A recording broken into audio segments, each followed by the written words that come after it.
오늘의 시대를 살아가면서 하나님께서 주시는 시대의 징조에 우리가 민감해야 하겠다 하는 생각을 합니다. 지금 우리에게 다가온 이 코로나 팬데믹의 공포는 인간이 세상의 주관자가 아니라는 사실을 다시 확인시켜 주는 겁니다. 또한 우리는 하나님의 택함을 받은 구원의 백성으로 하나님의 사역에 동참해야 한다는 거예요. 이 시대를 하나님의 주권의 시대로 만들어가는 그런 사역이에요. 하나님의 나라에 들어갈 생각만 하고 사는 것은 어떤 면에서는 신앙인의 바른 자세가 아닙니다. 하나님과 동역하며 하나님의 나라를 이 땅에 이루어가는 것이 우리의 사역이 돼야 된다 하는 거예요. 하나님의 나라를 이 땅에 이루어가기 위해서 많은 사람이 필요할 것이다. 우리가 그렇게 생각하기 전에 내가 먼저 그 사람이 돼야 되겠다. 그렇게 생각해야 돼요. 우리가 살아가는 동안에 누군가가 나에게 도움을 요청한다면 내가 좀 어렵고 힘들더라도 때로는 손해가 좀 있다 하더라도 돕기 위해 나서는 것이 크리스찬의 바른 삶의 모습입니다. 그것이 경건한 기독교인의 자세입니다.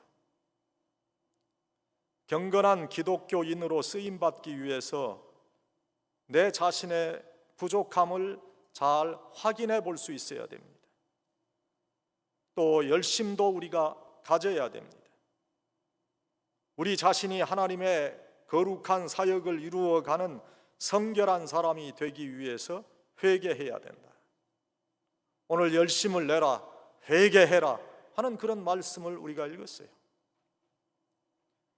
자신의 부족함을 깨달아야 됩니다. 내 신앙에 별 부족함이 없다고 우리가 생각하고 있습니까? 이만하면 괜찮지 않은가?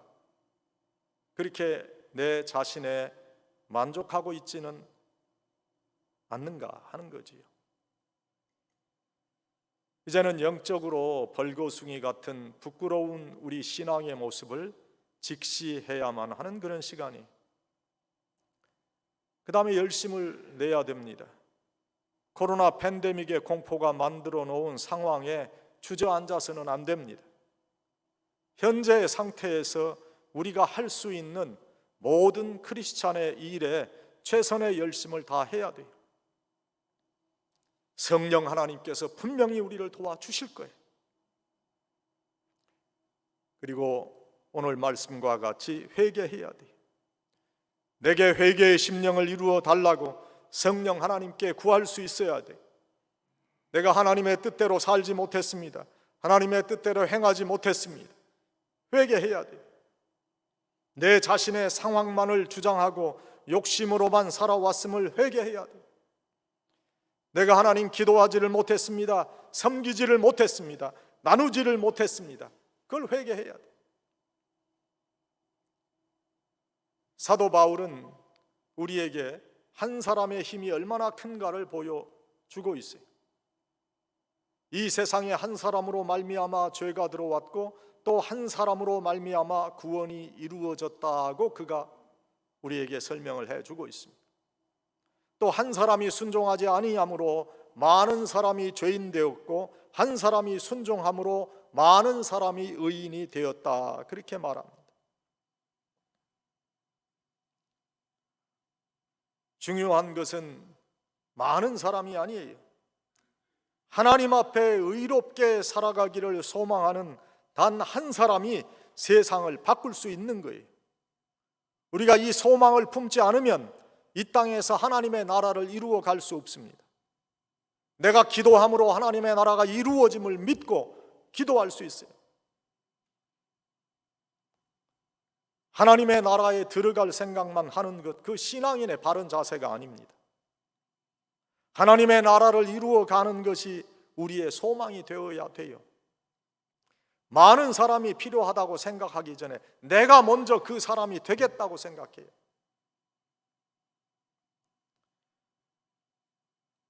나에게 도움을 요청하는 그 사람에게 내가 비록 어려움과 손해가 있더라도 도울 수 있는 마음을 갖는 그 사람이 바로 크리스찬이에요. 우리가 그러한 마음을 가지고 산다면, 그리고 그러한 마음을 가지고 행한다면 다른 사람들도 우리와 함께 그 일에 나설 거예요. 세상의 경제 법칙은 악화가 양화를 구축한다고 말하지만 우리 그리스도인은 양화가 악화를 구축할 수 있다, 그렇게 말해야 돼요. 선은 악을 몰아낼 수 있습니다. 그런데 그렇게 많은 사람이 필요하지 않습니다. 예수 그리스도로 말미암아 죄에서 자유하게 된 그 한 사람이 필요한 거예요. 바른 의식을 가진 그 한 사람이 바로 하나님의 나라를 이루어가는 사람입니다. 바로 우리가 그 사람이 되어야 돼요. 그래서 오늘 주시는 하나님의 말씀을 우리가 깊게 생각해야 돼요. 여러분, 부족한 것이 없다고 생각하십니까? 현재 내 신앙에 부족한 것이 없다고 생각합니까? 신앙인으로서 내가 할 만큼 신앙 생활하고 있다고 자평합니까? 모세가 시내산에서 40일을 머물지 않았습니까? 그가 40일 산에서 지낸 후 산을 내려올 때 그의 얼굴에는 광채가 났어요. 모세의 영역이 나타난 거예요. 다시 말하면 하나님 앞에서 오래 머무름이 바로 모세의 영역이 된 것이다. 사탄은 우리가 하나님 앞에 머물지 못하게 안간 힘을 쓰는 거예요. 왜냐하면 우리의 신앙이 무기력하게 되게 하기 위해서예요. 누구든지 하나님 앞에 오래 머물면 얼굴에 광채가 나고 그리스도의 향기를 발하게 되는 거예요.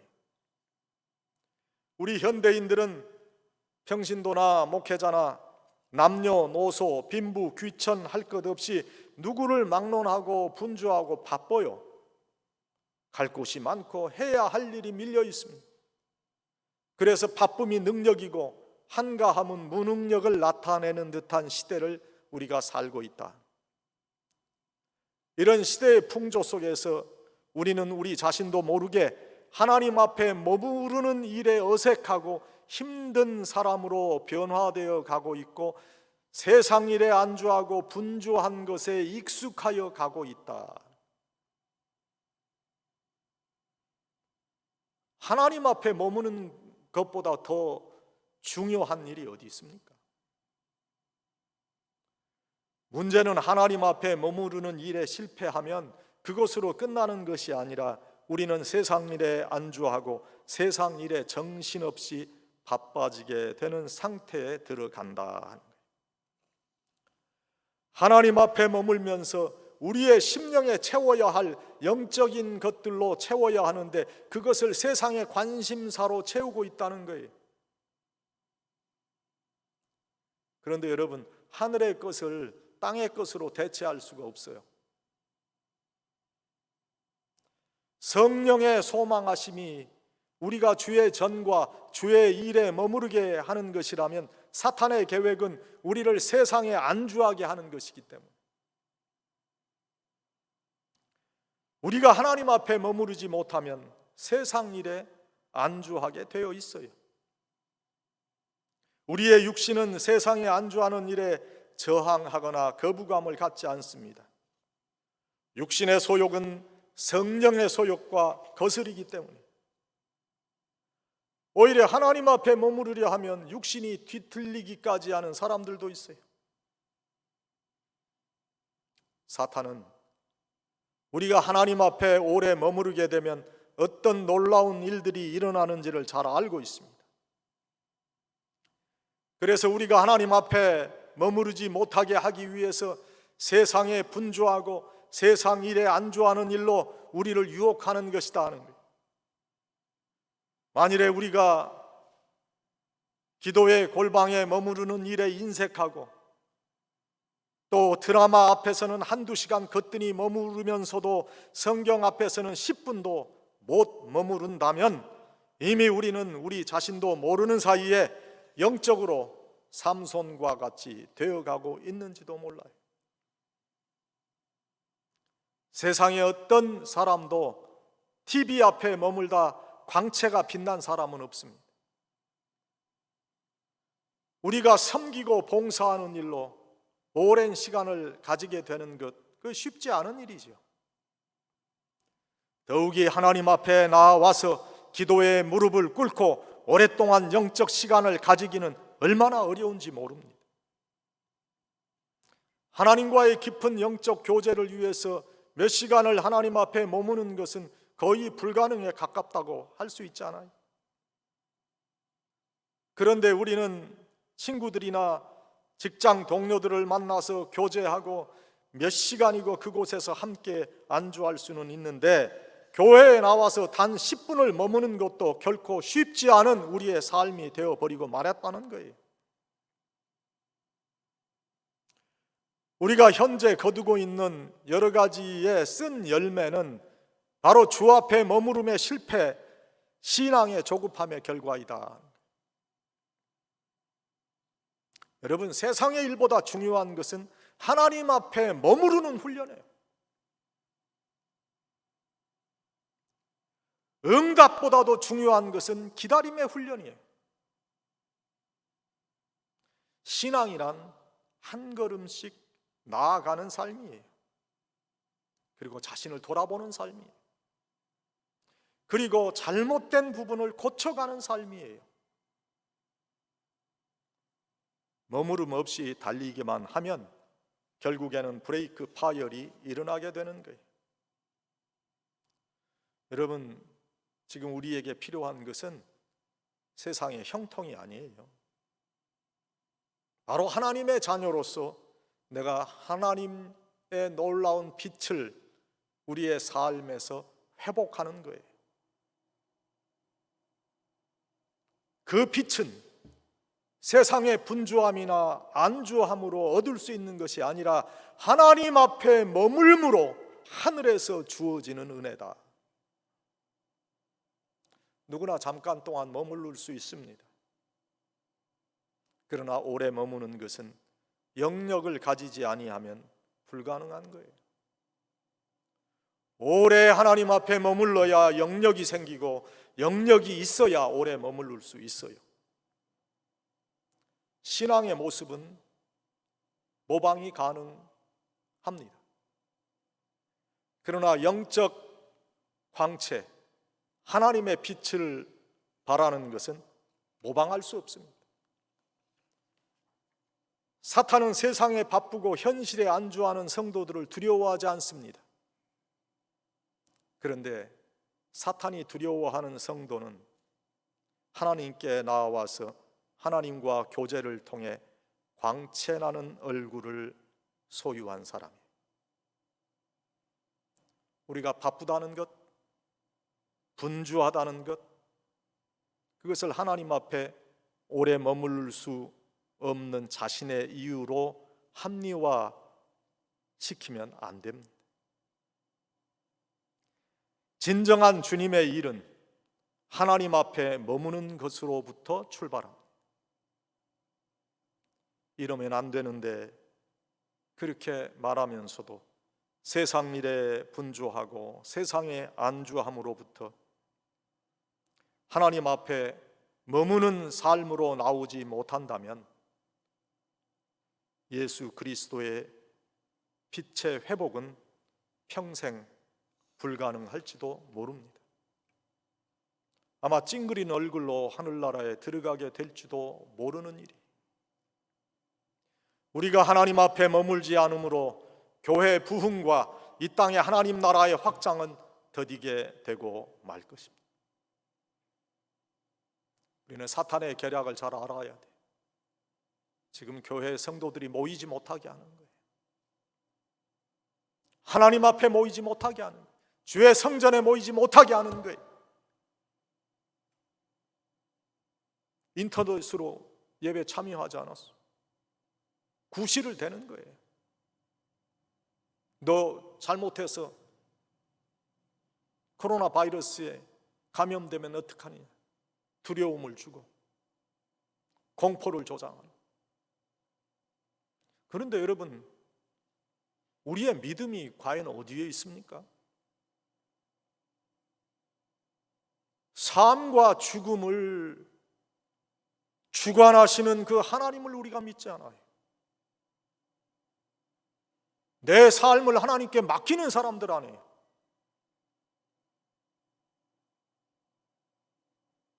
우리에게 큰 도전입니다.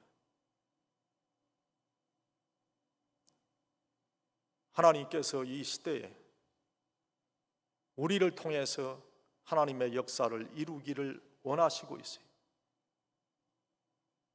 우리가 주님의 광채를 발산하며 살고 있습니까? 아니면 모방된 크리스찬의 매너리즘으로 살고 있습니까? 그렇게 된 줄도 모르는 채 부끄러운 모습, 가련한 모습으로 살고 있지 않습니까? 여러분의 실상을 좀 확인해 보시고 깨달을 수 있기를 바랍니다. 오늘의 두 번째 말씀은 열심을 내라는 거예요. 우리 크리스찬들이 추구하는 복은 신령한 복이에요. 영혼의 복이에요. 신령한 복이란 어떤 경우에도 평안하고 어떤 경우에도 자족하고 어떤 경우에도 감사할 수 있는 복을 말하는 거예요. 우리는 이미 예수 그리스도를 믿음으로 그 복을 받은 사람이에요. 하나님은요, 복을 주시는 분만이 아니세요. 하나님은 복 그 자체세요. 하나님을 믿으면 잘 되는 것이 아니라 하나님을 믿은 것 자체가 잘 된 거예요. 내가 예수님을 믿고 있다는 그 사실 하나만으로 우리는 이미 큰 복을 받은 사람들이. 그래서 우리에게는 새로 받을 복이 필요한 것이 아니라 이미 받은 복을 깨닫는 것이 필요한 거예요. 새로운 복을 받는 것도 은혜겠지만 이미 받은 복을 복으로 깨닫는 은혜가 진짜 은혜예요.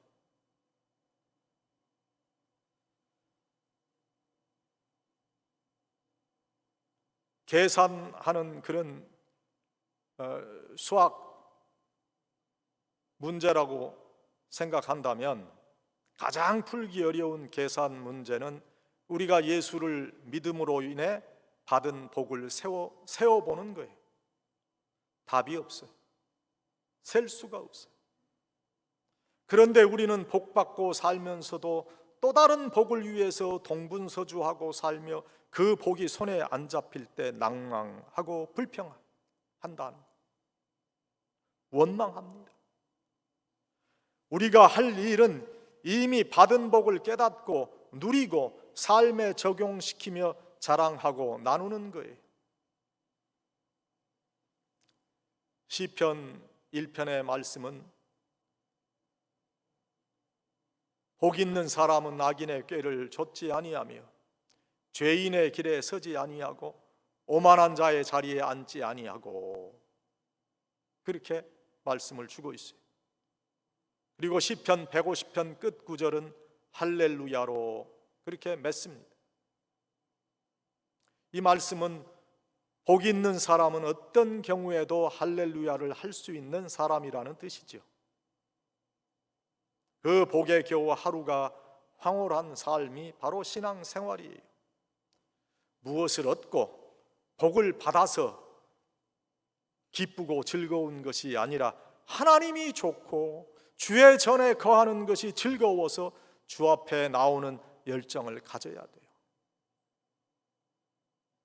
여러분, 주의 전에 오면은 마음이 편하고 주의 전을 나갈 때는 기쁨이 내 심령에 있지요. 하나님께서 함께 하신다는 증거예요. 그래서 주 앞에 나오는 열정을 우리가 가져야 돼요. 열심히 있어야 돼요.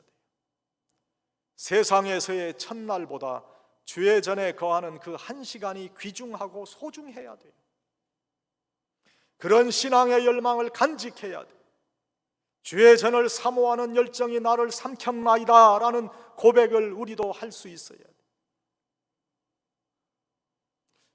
요즘 미국에 있는 우리 중고등학교 학생들도 필드 트립이라는 걸 가긴 하지만 우리들이 한국에서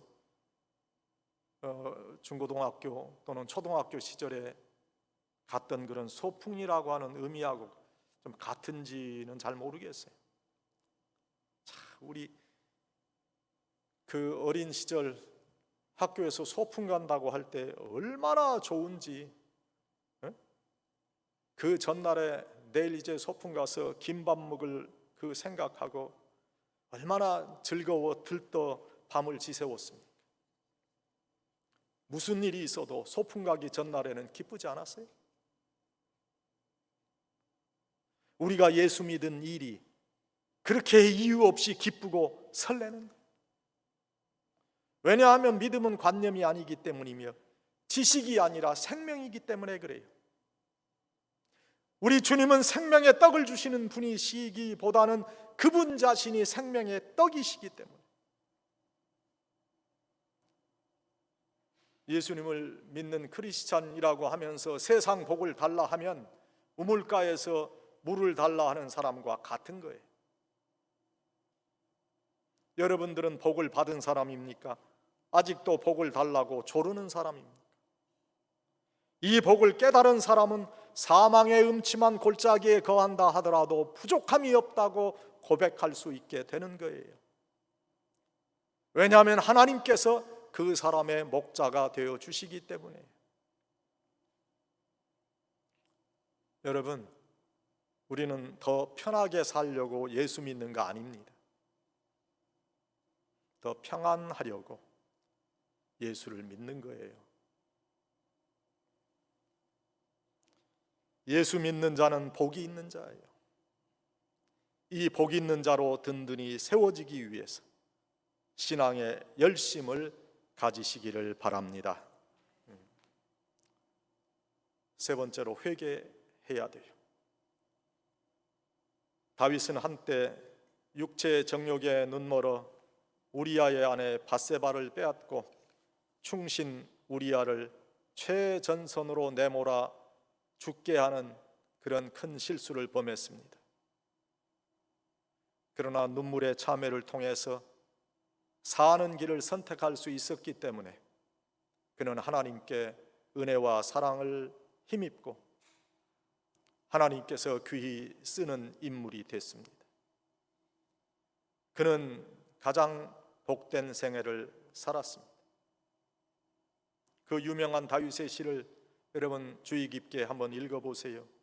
하나님이여 주의 인자를 쫓아 나를 긍휼히 여기시며 주의 많은 자비를 따라 내 죄과를 도말하소서. 나의 죄악을 말갛게 씻기시며 나의 죄를 제해 주시옵소서. 대전하는 내 죄과를 아오니 내 죄가 항상 내 앞에 있나이다. 하나님이여 내 속에 정한 마음을 창조하시고 내 안에 정직한 영을 새롭게 하시옵소서. 나를 주 앞에서 쫓아내지 마시며 주의 성신을 내게서 거두지 마시고 주의 구원의 즐거움을 회복시키시고 자원하는 심령을 주사 나를 붙들어 주시옵소서. 하나님의 원하시는 제사는 상한 심령이라고 그랬어요. 하나님이여 상하고 통회하는 마음을 주께서 멸시치 아니하실 줄 믿습니다. 우리는 우리의 죄 지은 과거를 회개함으로 죄로 물든 우리를 극복해 갈 수 있어야 돼요. 이사야서 43장 25절 보니까 나 곧 나는 나를 위하여 내 허물을 도말하는 자니 내 죄를 기억지 아니하리라. 우리가 우리의 이웃들이나 또는 우리의 가족들 앞에서 하나님 나라에 피해를 끼치거나 우리의 행위로 말미암아 하나님을 불명예스럽게 하고 불경스럽게 하는 그런 믿음 생활에 실패하는 순간 어떻게 우리가 해야 될까? 다윗은 죄에 대한 끔찍한 결과를 피할 수 없었지만 하나님과의 관계를 회복시키는 방법을 발견했고 계속해서 하나님을 섬기는 것을 가능하게 했어요. 사무엘하 12장에 나온 다윗의 방법은 우리에게 도움이 되는 거예요. 솔직히 우리의 잘못을 인정할 필요가 있어요. 그리고 하나님의 용서를 구해야 돼요. 마지막으로 죄의 결과인 심판을 회피할 수 없을 때도 있지만 반드시 그 심판을 견디어 내야만 한다는 사실을 인정해야 돼요.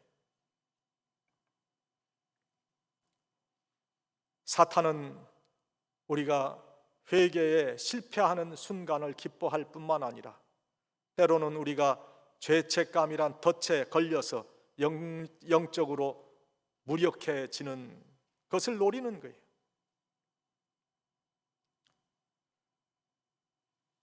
사랑하는 여러분, 우리가 하나님께 죄를 고백한 후에도 여전히 죄책감으로 고통을 받는다면 하나님의 놀라운 사죄의 능력을 믿을 수 있도록 하나님께 도움을 구하며 기도해야 돼요. 하나님은 우리가 하나님의 임재를 누리고 하나님을 섬길 수 있도록 회개할 때 우리의 죄를 완전히 용서하세요. 죄에서 날마다 떠나는 삶을 살 수 있도록 우리가 회개한 후에는 성령의 임재와 동행을 구해야 돼요. 우리가 그러한 처신을 잘해야 된다는 거예요. 여러분, 우리가 PVC라고 그러나요?